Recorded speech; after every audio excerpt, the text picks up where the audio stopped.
મારું નામ મકવાણા સોનલ, બુબાવા આશા વર્કર મારો હોદ્દો છે।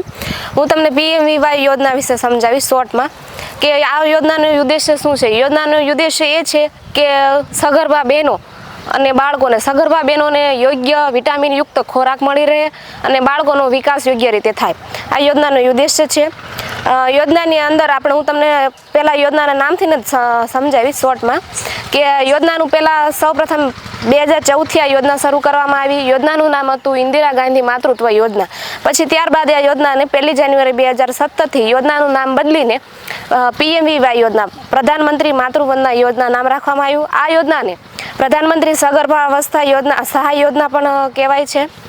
આ યોજનાની અંદર કયા કયા ડોક્યુમેન્ટ જોઈએ, કોને લાભ મળે છે, કેટલો લાભ મળે છે, એના વિશે હું તમને કહું કે આ યોજનાની અંદર સૌપ્રથમ કે આ લાભ કોને મળવા પાત્ર છે, સગર્ભા બહેનોને લાભ મળવા પાત્ર છે।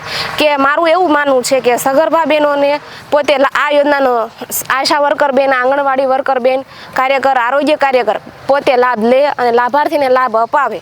લાભાર્થીનો હક છે કે પોતે આ યોજનાનો લાભ લે। યોજના વિશે સમજાવું કે આ યોજનાની અંદર કોને લાભ મળવા પાત્ર છે કે અનુસૂચિત જાતિ, જનજાતિ, 40% કે તેથી વધારે વિકલાંગ હોય, કિસાન ક્રેડિટ કાર્ડ ધરાવતા હોય કે કોઈ 8 લાખ કરતાં ઓછી આવક ધરાવતા હોય કે પછી BPL રેશન કાર્ડ ગરીબી રેખા નીચે આવતા હોય, કોઈ પણ આ સગર્ભા બહેનો આ યોજનાનો લાભ લઈ શકે છે। અને આ યોજનાની અંદર જે બહેનો છે 19 વર્ષ ઉંમર હોય કે તેથી વધારે ઉંમર હોય તે આ યોજનાનો લાભ મેળવવા પાત્ર છે। જેમાં 3 હપ્તાની અંદર આ યોજનાનો લાભ મળે છે। PMVYની અંદર કુલ 5000 મળવા પાત્ર છે। તેમાં પ્રથમ હપ્તો સગર્ભા બેનની નોંધણી થયા બાદ 150 દિવસે મળે છે। ત્યારબાદ બીજો હપ્તો છે જે 6 મહિના બાદ મળે છે, નોંધણી થયા બાદ 6 મહિને બીજો હપ્તો 2000નો મળે છે। અને ત્રીજો હપ્તો તે 2000નો મળે છે સગર્ભા બેનની પ્રસ્તુતિ થયા બાદ BCG, DPT, OPV, hepatitis B મુખ્યત્વે એવી રસી અપાયા બાદ 2000નો લાભ મળશે। આમ મળીને કુલ 5000 થાય છે। પ્લસ આ સિવાય સંસ્થાકીય સુવાવડ થઈ હોય કે સરકારી દવાખાનાની અંદર સુવાવડ થઈ હોય તો જનની સુરક્ષા યોજના અંતર્ગત 1000નો લાભ મળવા પાત્ર છે। આમ મળીને કુલ 6000નો આ યોજના અંતર્ગત લાભ મળે છે। આ યોજનાનો લાભ મારું માનવું એવું છે કે લાભ લેવો અને લાભ અપાવો।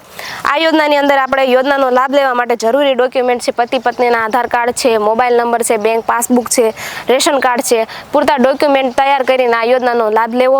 અને મારું માનવું એવું છે કે આંગણવાડી કાર્યકરનો સંપર્ક કરો, આશા વર્કરનો સંપર્ક કરો, આરોગ્ય કાર્યકરનો સંપર્ક કરો।